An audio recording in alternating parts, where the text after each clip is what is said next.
Welcome to my channel. তো আজকে আমি আরেকটা যে বই রিভিউ দেবো, যে বইটার নাম নবনীত চক্রবর্তীর লেখা whisper to me your lies. তো তোমরা যদি থ্রিলার বই পড়তে ভালোবাসো, তোমরা যদি ডিটেকটিভ বই পড়তে ভালোবাসো, তবে এই বইটা one of the best option হতে পারে, এবং আমার মনে হয়েছে এটা নবনীত চক্রবর্তীর লেখা অন্যতম একটা সেরা বই। তো গল্পটা শুরু হয় একান্তিকা পাকরাশি নামের একটা 19-20 বছরের মেয়েকে কেন্দ্র করে, যে মেয়েটা খুব ছোটবেলায় তার বাবাকে হারায় এবং সে তার মায়ের কাছেই মানুষ হয়েছে। তো মেয়েটা পড়াশোনায় খুব ভালো, ক্লাসে সবসময়তেই সে 1 থেকে 5-এর মধ্যে থাকে এবং খুব মেধাবী একটা মেয়ে, বোঝাই যাচ্ছে। তো সেই মেয়েটার ছোটবেলা থেকেই স্বপ্ন ছিল সে বড় হয়ে একজন আইএএস অফিসার হবে, ইউপিএসসি ক্র্যাক করে। তো সে তার স্বপ্নকে বাস্তবায়িত করার জন্য সে দিল্লিতে শিফট হয়ে যায় এবং দিল্লিতে গিয়ে সেখানে একটা ভালো ইনস্টিটিউশনে সে ইউপিএসসির জন্য প্রিপারেশন নিতে থাকে। এমনিতেই একটা কনজারভেটিভ ফ্যামিলিতে বড় হয়ে উঠেছে, সে ছোটবেলা থেকেই গার্লস স্কুলে পড়েছে এবং এবং পরে যে সে স্কুলিং করেছে সেটাও একটা গার্লস কলেজে গেছে, সেটাও একটা গার্লস কলেজ ছিল।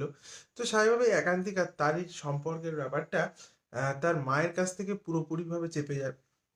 কারণ সেভাবে মেয়ে পড়তে এসে এইভাবে যদি মেয়ে পড়তে এসে যদি কোনো সম্পর্কে জড়িয়ে পড়ে, এটা এইসব মানে কোন ছেলের সাথে সম্পর্কে জড়িয়ে পড়েছে, এটা শুনলে হয়তো তার মায়ের খারাপ লাগবে। তাই সে এই ব্যাপারটা পুরোপুরি তার মায়ের থেকে, অর্থাৎ পরিবারের সবার থেকেই পুরোপুরিভাবে চেপে।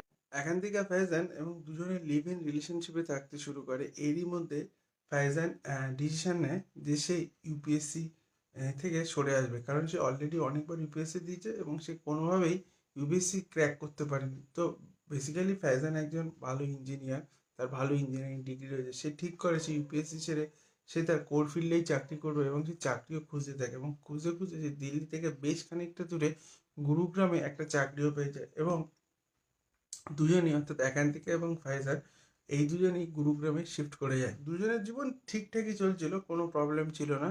এরই মধ্যে দুজনে একদিন রাত্রেবেলা সিনেমা দেখতে যায়। তো সিনেমা দেখতে গিয়ে আসার সময় ফাইজান আগে চলে আসে সিনেমা হলের নিচে যে পার্কিং লটটা ছিল সেখানে নিজের গাড়ির কাছে, এবং একান্তিকা সেই সময় ওয়াশরুমে ছিল। তো একান্তিকা একটু পরে আছে। এখানেই গল্পের সব থেকে বড় টুইস্টটা ঘটে। একান্তিকা যখন এসে দেখে তার বয়ফ্রেন্ডকে, অর্থাৎ তার ফাইজানকে গাড়ির মধ্যে কেউ হাত পা বেঁধে মুখে সেলোটেপ মেরে খুন করে দিয়ে চলে গেছে।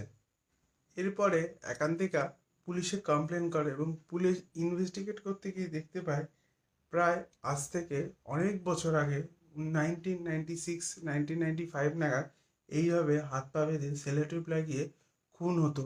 এবং সেই সময় যে সুপারি কিলার ছিল, সে প্রায় 1996 থেকে 2000-এর মধ্যে প্রায় 26টা খুন করেছে এরকম সেমভাবে, খুন করে হাতে মুখে সেলোটেপ লাগিয়ে। স্বাভাবিকভাবেই আবার এরকম একটা খুন হতে থাকে, পুলিশ রীতিমতো দ্বন্দ্বে পড়ে যায়। তাহলে কি সেই যে সুপারি কিলার, যাকে যেটা পুলিশের যে সুপারি কিলার পুলিশের রেকর্ডে ছিল, সে কি আবার কোনোভাবে অ্যাক্টিভ হয়ে গেল? কারণ সেই সময় অনেক তল্লাশি করে, অনেক ইনভেস্টিগেট করেও সেই সুপারি কিলারকে কিন্তু ধরা যায়নি।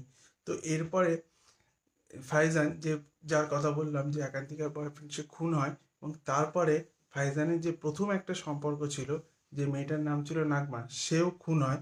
এবং তার ডেড বডিটা কিন্তু এইভাবে না, তাকে মেরে একটা পাইপের মধ্যে ঢুকিয়ে দেওয়া হয়। পরে পুলিশ সেই পাইপ কেটে তার ডেড বডিটা উদ্ধার করে।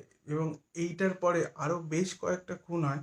একজন পুলিশ অফিসার খুন হয়, জয়দীপ কুমার, তাকেও এইভাবে মুখে সেলোটেপ লাগিয়ে হাত পা বেঁধে খুন করা হয়। এরপরে ব্যাঙ্গালোরে আর একটা খুন হয় এরম সেম প্রসিডিওরে। এইভাবে একের পর এক সেলোটেপ মার্ডার হতে থাকে, পুলিশ রীতিমতো ধন্দে পড়ে যায় এবং প্রশাসনের রাতের ঘুম উড়ে যায়। তারা ভাবে তাহলে কি সেই যে খুনি, যে পরপর 26টা খুন করে, সে কি এত বছর পর আবার অ্যাক্টিভ হয়ে গেল? তাহলে এই খুনগুলোর পিছনে উদ্দেশ্য কি?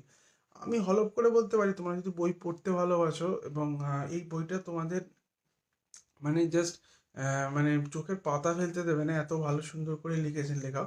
অবশ্যই নবনীত চক্রবর্তীর লেখা খুব সহজ সরল সরল সেন্টেন্সে লেখে, খুব টাফ সেন্টেন্স বা খুব টাফ ওয়ার্ড তিনি ইউজ করেন না। যারা বিগিনার তাদের জন্য বইটা খুবই ভালো। কিছু নেগেটিভ সাইড আছে, যেমন আম, এখানে কিছু সেক্সুয়াল, কিছু ইন্টিমেট ব্যাপার রয়েছে, যেগুলোকে লেখক হয়তো সুন্দরভাবে তুলে ধরতে পারতো, বাট উনি খুব ভাবে সেগুলো লিখেছে, যেগুলো আমার ভালো লাগেনি। উনি এটাকে, অনেক লেখক কায়দা করে সেটাকে সুন্দর করে তুলে ধরতে পারতো, সেইটা আমার একটু খারাপ লেগেছে। আর এটা বলতে গেলে এটা ছাড়া আর বাকি সব কিছুই আমার স্টোরিটা ভালো লেগেছে, খুবই ইন্টারেস্টিং একটা স্টোরি, ওই জন্যই বললাম। তোমরা যদি থ্রিলার পড়তে ভালোবাসো, মিস্টিরিয়াস গল্প পড়তে পারো, তাহলে এই জন্য এই বইটা তোমাদের জন্য। হ্যাঁ অবশ্যই যাদের বয়স 18-র নিচে আমি বলবো তাদের এই বইটা না পড়াই ভালো, তাদের থেকে বইটা দূরে। তোমার বয়স যদি 18-র ওপরে হয়, কারণ অনেক অ্যাডাল্ট, অনেক এরকম ভালগার কন্টেন্ট আছে এবং ভালগার ব্যাপার রয়েছে। আমি যেটাই বললাম যে যৌনতাটাকে লেখক ভালো করে তুলে ধরতে পারতো, কিন্তু সেটাকে ভীষণ রগে একটা যৌনতা এই গল্পের কয়েকটা জায়গায় আছে। ওই জন্যই বলবো যারা 18-র ওপরে বয়স, তারা তারা বইটা নিশ্চিন্তে পড়তে পারো। আমি বইটার অ্যাফিলিয়েট লিঙ্ক দিয়ে দেবো ভিডিও ডিসক্রিপশনে, সেখান থেকে নিয়ে। আর ওভারঅল স্টোরিটা এক কথায় অসাধারণ। তো এরপরে আবার আসবো কোনো একটা নতুন কোনো স্টোরি রিভিউ নিয়ে, খুব শিগগিরই একটা বাংলা বই রিভিউ নিয়ে আসবো। তো আশা করবো ভিডিওটা সব ভালো লাগলো। তো প্লিজ চ্যানেলকে সাবস্ক্রাইব করে দিও। Thank you watching this video.